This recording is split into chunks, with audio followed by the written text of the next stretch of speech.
Assalamualaikum warahmatullahi wabarakatuh. Sahabat sekalian dimanapun saja Anda semua berada, puji syukur kita haturkan kehadirat Allah subhanahu wa ta'ala. Kita masih diberi kesehatan sehingga masih bisa menjalani aktivitas dalam kehidupan sehari-hari. Pada pertemuan kita kali ini, insyaallah saya akan membagikan sebuah faidah yang sangat agung untuk menyampaikan hajat kita kepada Allah subhanahu wa ta'ala. Dalam Al-Quranul Karim, Allah subhanahu wa ta'ala berfirman bahwa orang-orang mukmin yang bermunajat kepada Allah dengan munajat yang sama dengan Nabi Yunus alaihissalam, maka Allah akan ijabah munajatnya sebagaimana firman-Nya dalam surat Al-Anbiya ayat 88, fastajabna lahu wa najjaynahu minal ghammi wa kadzalika nunjil mu'minin. Maka kami kabulkan dia Yunus dan kami selamatkan dia dari kedukaan. Demikian pula kami selamatkan orang-orang mukmin. Adapun munajat yang dimaksud di sini adalah bacaan la ilaha illa anta subhanaka inni kuntu minadz zalimin. Ini adalah munajat Nabi Yunus alaihissalam ketika beliau berada dalam perut ikan. Bacaan tersebut sangat luar biasa sekali barokahnya dan sangat besar sekali khasiatnya. Dalam kitab Al-Jami'us Shaghir diterangkan, lam yad'u biha rajulun muslimun fi syai'in qattu. Tidaklah seorang mukmin berdoa kepada Allah dengan doa tersebut untuk tujuan apa saja. Allah akan mengabulkan segala apa yang diinginkannya. Dalam menyampaikan penjelasan ini, saya mengutip keterangan dari sebuah kitab, yaitu Khazinatul Asrar Jalilatul Azkar, di mana dalam kitab tersebut diterangkan, bismillahirrahmanirrahim, manittarra fi syai'in, barang siapa yang dilanda kemudaratan, hidupnya penuh masalah hutang, masalah dalam pekerjaan, atau masalah apapun yang mendera dirinya, fal yatawadda ahsanal wudu'i, maka hendaklah ia ambil wudu, wal yusalli rak'atain, dan hendaklah ia melaksanakan salat sunat hajat sebanyak 2 rakaat, wal yasjud ba'da sholati, dan hendaklah ia bersujud setelah selesai salat, wal yaqul fis sajadati, dan hendaklah ia membaca dalam sujudnya la ilaha illa anta subhanaka inni kuntu minadz zalimin sebanyak 40 kali. Dan hendaklah ia berdoa kepada Allah setelah sujud, yastajibullahu du'aahu, maka Allah akan mengijabahi doanya. Bangun di waktu malam, ambil wudu, melaksanakan sholat sunat hajat 2 rakaat. Usolli sunnatal hajati raka'ataini lillahi ta'ala. Nah, setelah selesai melaksanakan sholat hajat, langsung ia bersujud kepada Allah subhanahu wa ta'ala, membaca la ilaha illa anta subhanaka inni kuntu minadz zalimin sebanyak 40 kali. Kemudian setelah selesai, langsung ia duduk berdoa kepada Allah subhanahu wa ta'ala apa saja yang ia inginkan. Yastajibullahu ta'ala du'aahu, maka Allah akan mengijabahi doanya. Ibadah seperti ini sebaiknya tidak hanya dilakukan 1 kali, minimal 3 malam atau 7 malam atau 21 malam. Insyaallah ma'al yakin, segala hajat kita, segala keinginan kita diwujudkan oleh Allah subhanahu wa ta'ala.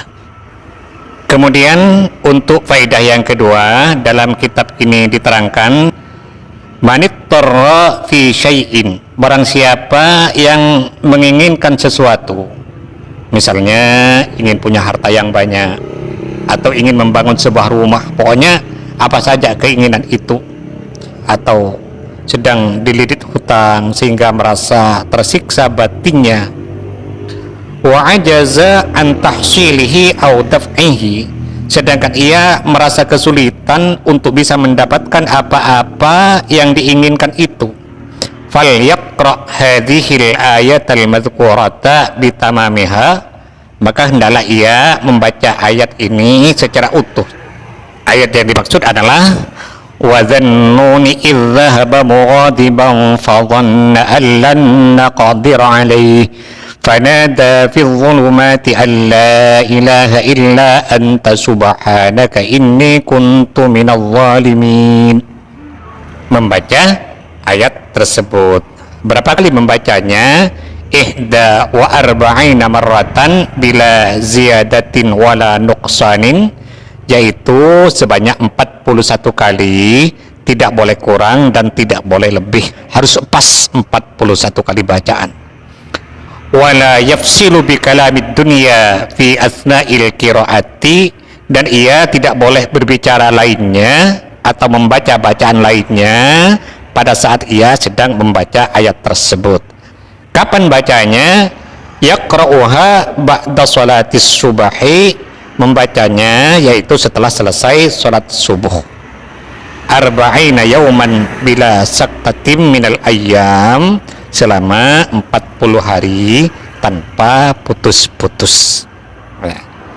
Wa idza tammal arba'una yauman, dan setelah sempurna mencapai 40 hari, falyanzuril amra kaifa yakunu, maka lihatlah apa yang akan terjadi.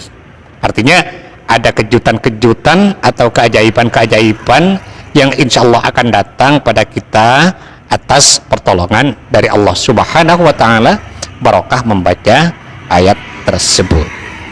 Untuk faidah yang ketiga, maka dalam kitab ini diterangkan, man dawama ala qiraati la ilaha illa anta subhanaka inni kuntu minadh dhalimin, barang siapa yang istiqomah membaca la ilaha illa anta subhanaka inni kuntu minadh dhalimin setiap hari sebanyak 1000 kali, lam yatlub manzilatan illa wajadaha, maka tidaklah ia menginginkan sebuah kedudukan kecuali akan mendapatkannya.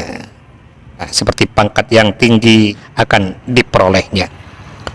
Wa wassa'allahu ta'ala alaihi rizqahu, dan Allah akan meluaskan rizkinya, memurahkan rizkinya. Wa farraja hammahu wa ghammahu, dan Allah akan menghilangkan kesusahan dan kegelisahannya.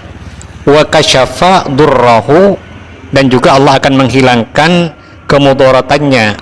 Wa fataha alaihi abwabal khairati, dan Allah akan membuka untuknya pintu-pintu kebaikan.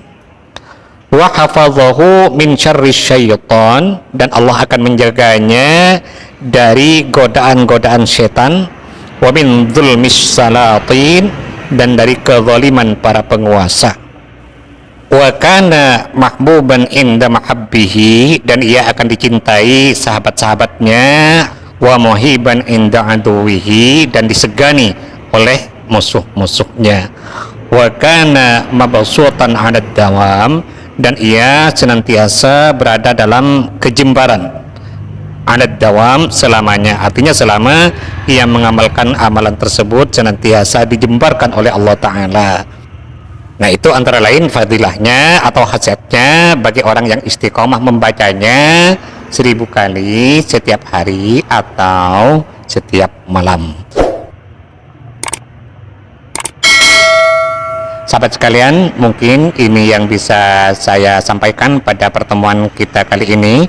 Mudah-mudahan ada manfaatnya dan semoga bisa menjadi amal jariah bagi saya. Amin amin ya mujibas sa'ilin. Sekian, terima kasih. Wallahul muwaffiq ila aqwamit thoriq. Assalamualaikum warahmatullahi wabarakatuh.